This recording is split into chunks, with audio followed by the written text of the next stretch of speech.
بسم اللہ الرحمن الرحیم۔ ہماری ویڈیو کو ضرور لائک کریں اور ہمارے چینل کو ضرور سبسکرائب کریں، شکریہ۔ داماد رسول اللہ حضرت سیدنا مولا علی کے دو ایسے عجیب اور عقل کو دنگ کرنے والے واقعات ہیں جن سے ہم یہ جان سکتے ہیں کہ کالا بدن بدصورت بچہ کس گھر میں پیدا ہوتا ہے، معذور یا کمزور بچہ کس گھر میں پیدا ہوتا ہے۔ ایک دفعہ ایک شخص اپنی بیوی اور بچے کے ہمراہ خلیفہ وقت حضرت عمر بارگاہ میں پیش ہوا اور وہ شخص حضرت عمر سے کہنے لگا، اے وقت کے خلیفہ، میرا اور میری بیوی کا رنگ سرخ ہے۔ میری بیوی نے یہ بچہ پیدا کیا، اس کا رنگ کالا کیوں ہے؟ مجھے تو ایسا لگتا ہے یہ بچہ میرا نہیں ہے۔ میری بیوی نے کسی کے ساتھ بدکاری کی ہے جس کی وجہ سے اس بچے کا رنگ ہم دونوں کے ساتھ نہیں ملتا۔ وہ شخص بار بار اپنی بیوی پر الزام تراشی کر رہا تھا۔ بیوی نے روتے ہوئے حضرت عمر کو کہا، اے خلیفہ مسلمین، میں سچ بول رہی ہوں، میں نے کبھی بھی امانت میں خیانت نہیں کی۔ یہ میرا خاوند ہے، یہ بچہ اسی کا ہے۔ میں نے ہر وقت اپنے شوہر کے ساتھ وفاداری کی ہے۔ میں نے ہمیشہ اپنے خاوند کی موجودگی اور غیر موجودگی میں اپنی عزت کا خیال رکھا ہے۔ میرا شوہر مجھ پر یقین نہیں کر رہا۔ شوہر نے کہا، اے خلیفہ مسلمین، میری بیوی جھوٹ بول رہی ہے، یہ بچہ میرا نہیں ہے، یہ بچہ کسی اور کا ہے۔ اگر یہ بچہ میرا ہوتا تو اس کا رنگ ہم دونوں جیسا ہوتا۔ اس بچے کو دیکھ کر صاف صاف ظاہر ہوتا ہے یہ بچہ میرا نہیں ہے۔ میری بیوی جھوٹ بول رہی ہے۔ بیوی مسلسل زور و قطار رو رہی تھی۔ خاوند اپنی بیوی کو ایک بات سننے کو بھی تیار نہیں تھا۔ یہ معاملہ بہت ہی پیچیدہ تھا۔ حضرت عمر سوچ میں پڑ گئے، اس معاملے کو کس طرح سے حل کیا جائے۔ حضرت عمر نے سوچا کہ کیوں نہ اس معاملے میں داماد رسول حضرت علی شیر خدا سے مدد لی جائے۔ چنانچہ حضرت عمر خاوند، بیوی اور بچے کو ساتھ لے کر حضرت سیدنا علی کے پاس چلے گئے۔ انہوں نے حضرت سیدنا علی کو سلام پیش کیا۔ حضرت علی نے سلام کا جواب دیا۔ حضرت علی نے دریافت کیا، اے عمر، کیسے آنا ہوا؟ حضرت عمر نے فرمایا، اے علی، ہم یہ مسئلہ پوچھنے کے لیے آپ کے پاس تشریف لائے ہیں۔ حضرت سیدنا علی نے خاوند سے کہا، اے بندے، میں جو کچھ بھی پوچھوں گا تم نے اس کا جواب سچ سچ بتانا ہے۔ اس شخص نے کہا، ٹھیک ہے، پوچھئے، کیا پوچھنا چاہتے ہیں؟ میں آپ کو سچ بات ہی بتاؤں گا۔ حضرت علی رضی اللہ تعالیٰ عنہ نے پوچھا، اے اللہ کے بندے، جب تیری بیوی حالت حیض میں تھی کیا تو نے اپنی بیوی کے ساتھ ہم بستری کی تھی؟ یہ سوال سن کر آدمی نے کچھ لمحے کے لیے خاموشی اختیار کی، پھر کہنے لگا، ہاں، یہ بات سچ ہے، میری بیوی حالت حیض میں تھی تو میں نے اس کے ساتھ ہم بستری کی تھی۔ حضرت علی فرمانے لگے، اے بندے، یہ بچہ تمہارا ہی ہے، بلا وجہ اپنی بیوی پر الزام تراشی نہ کرو۔ جب تو نے بیوی کے ساتھ حیض کے دنوں میں ہم بستر کی تھی تو تیرا نطفہ تمہاری بیوی کے سیاہ خون کے ساتھ مل گیا تھا، جس کی وجہ سے بچے کا رنگ سیاہ ہو گیا۔ اگر تم بیوی کے ساتھ حالت حیض کے دنوں میں ہم بستری کرو گے تو بچہ کالے اور بدصورت ہی پیدا ہوں گے۔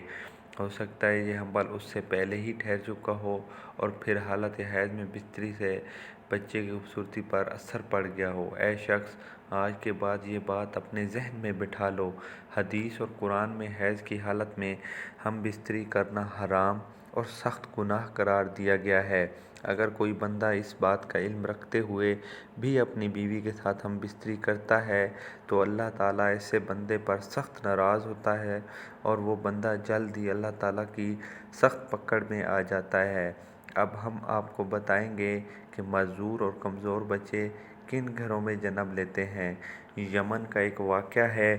ایک خوبصورت اور جوان لڑکی کی شادی ایک بوڑھے آدمی سے ہو گئی۔ شادی کی پہلی رات میاں بیوی نے ہم بستری کی۔ اتفاقاً شوہر کا اس رات وصال ہو گیا۔ دلہن حاملہ ہو چکی تھی۔ جب بیوی نے بچے کو جنم دیا تو لوگوں نے اس لڑکے پر طرح طرح کے الزام تراشی کرنا شروع کر دی۔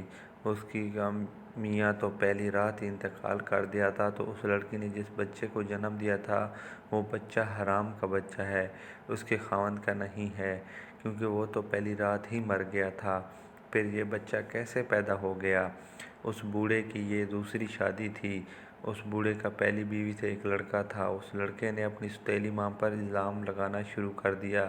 وہ کہنے لگا کہ اس عورت نے کسی کے ساتھ زنا کیا ہے، یہ بچہ میرے باپ کا نہیں ہے، یہ بچہ حرام کی اولاد ہے۔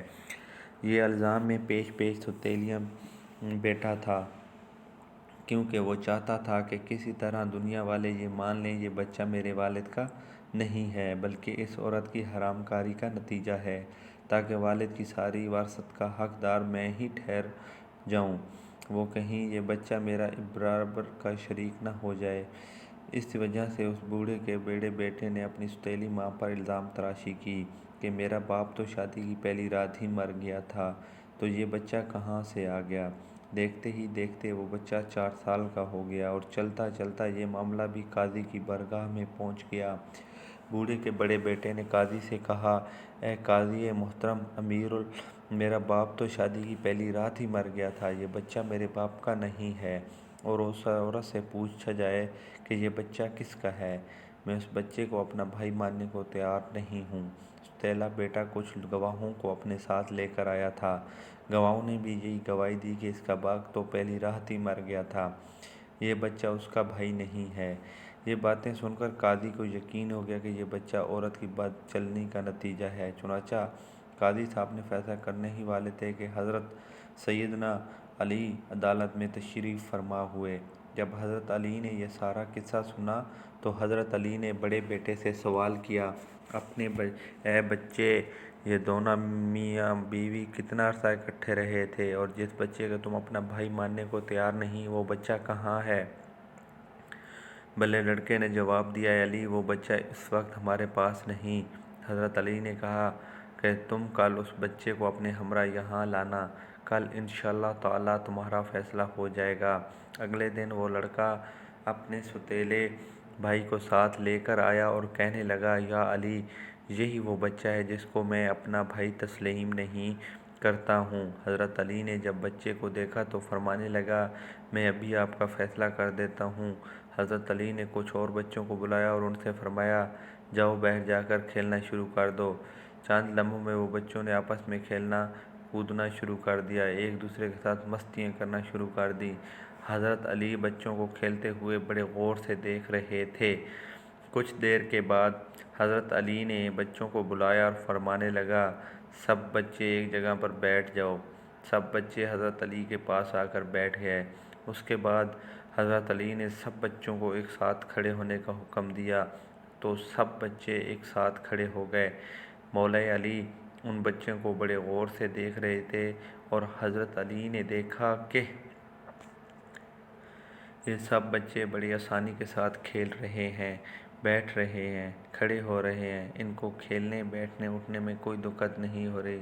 حضرت علی نے دیکھا کہ جس بچے پر الزام لگایا جا رہا ہے اس بچے کو بیٹھنے اور اٹھنے میں کافی دقت ہو رہی ہے۔